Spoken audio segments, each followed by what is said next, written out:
बिस्मिल्लाहिर्रहमानिर्रहीम। अस्सलाम वालेकुम स्टूडेंट्स, उम्मीद करता हूँ कि आप सब लोग खैरियत से होंगे और खुशबाश होंगे। तो क्लास टेंथ फ़िज़िक्स 2024 का जो पेपर है उसके एमसीक्यूज़ हैं ये। तो पहला एमसीक्यूज़ है, in optical fibre information travel in the form of. तो ऑप्टिकल फ़ाइबर में जो इंफॉर्मेशन है, मालूमात हैं, वो किस फॉर्म में ट्रैवल करती हैं? तो उसका जवाब है लाइट सिग्नल। ठीक है, ऑप्टिकल फ़ाइबर में मालूमात रोशनी के सिग्नल में सफ़र करती है। दूसरा है, the half life of N isotope is 1 year, the percentage left after 3 year is. के हाफ़ लाइफ है आइसोटोप की 1 साल, तो 3 सालों के बाद वो कितनी होगी?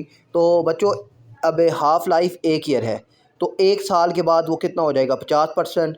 दूसरे साल के बाद वो 50 का हाफ़ 25%, और तीसरे साल में फिर 25 का हाफ़ 12.5% रह जाएगा। तो आपका ये दुरुस्त जवाब है 12.5%। थर्ड है बच्चों कि एक्स है, और साथ ये इसका एटॉमिक जो नंबर है वो 4 है और मास 8 है, और इसका जो प्रोडक्ट बन रहा है वो बन रहा है n 4/4, और आगे हीलियम बन रहा है 4/2। What is x? तो एक्स क्या होगा? तो हमने एक्स मालूम करना है। तो अब आपने ना इसकी दोनों साइडों को बैलेंस करना है। ठीक है, एक्स मालूम करने के लिए आपने दोनों साइडों को बैलेंस करना है। तो सबसे पहले आपने दोनों साइडों के एटॉमिक मैसेज को और एटॉमिक नंबर्स को आपस में बराबर करना है। तो एटॉमिक मास भी एक रिक्वायर्ड है और एटॉमिक नंबर भी एक रिक्वायर्ड है, तो आपका जवाब बनता है H11। फोर्थ है बच्चों आपके पास, in half hour 180 waves pass through a point. कि हाफ आवर यानी आधे घंटे में, आधे घंटे का मतलब है 30 मिनट, और 30 मिनट का मतलब है 1800 सेकेंड। 1800 सेकंड में 180 वेव्स पास करती हैं, तो इसका टाइम पीरियड क्या होगा? तो सिंपल है बच्चों, आपने टोटल टाइम को नंबर ऑफ़ वेव्स से डिवाइड कर देना है। 1800 डिवाइडेड 180, तो आपके पास आ जाएगा इसका टाइम पीरियड 10 सेकंड। फिफ्थ है बच्चों आपके पास, the sound energy passing per unit area per second is measured in. तो जो साउंड एनर्जी है वो पासिंग कर रही है पर यूनिट एरिया पर सेकंड, तो वो किस में मेजर्ड होगी? तो साउंड इंटेंसिटी जो है ये इज़ द पावर पर यूनिट एरिया होती है। ठीक है, W/m² में नापी जाएगी। ये इसका दुरुस्त जवाब है। 6 है, human ear can response to the intensity of. तो इंसानी जो कान है वो रिस्पॉन्स करते हैं कितनी इंटेंसिटी होनी चाहिए, तो यानी वो सुन सकते हैं। तो वो है आपका दोस्त जवाब 10⁻⁻12 W/m² से लेकर 1 W/m² तक सुन सकते हैं। सेवन्थ है, an object is at 60 centimetre from lens. एक ऑब्जेक्ट है जो 60 सेंटीमीटर लेंस से दूर है, and the image is at 20 centimetre, और जो तस्वीर है वो 20 सेंटीमीटर पर है।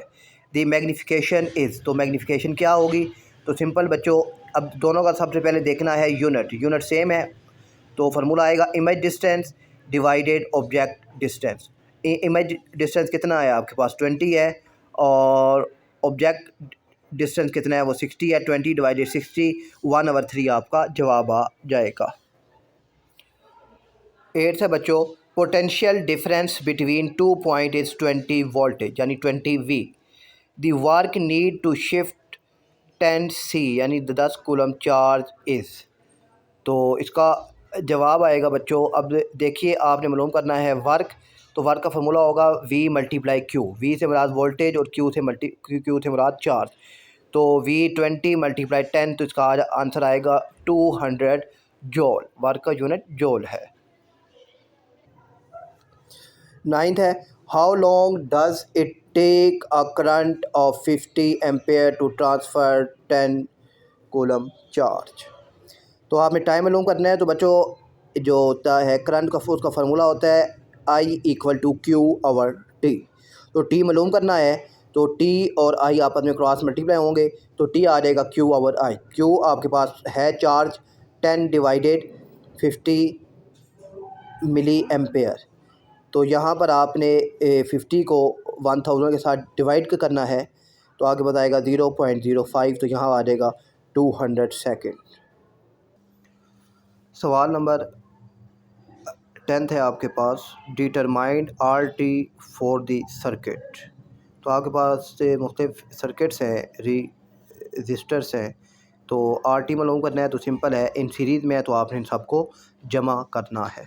तो 2 + 2 4, 4 + 5 9, तो 9 आपके पास जवाब आ जाएगा। 11th है आपके पास, if I P equal to 100 IS, यानी आपके पास दिया गया है आई पी प्राइमरी करंट जो कि इक्वल है 100 सेकेंडरी करंट्स के। The turn ratio of transformer is, तो आपने टर्न रेशो फाइंड करनी है, यानी N P over N S आपने मालूम करना है।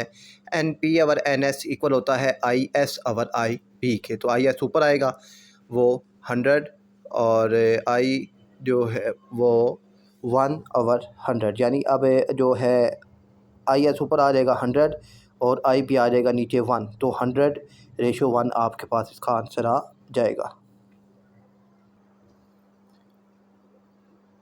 12th है बच्चों, the output of a NOR gate is 1 when.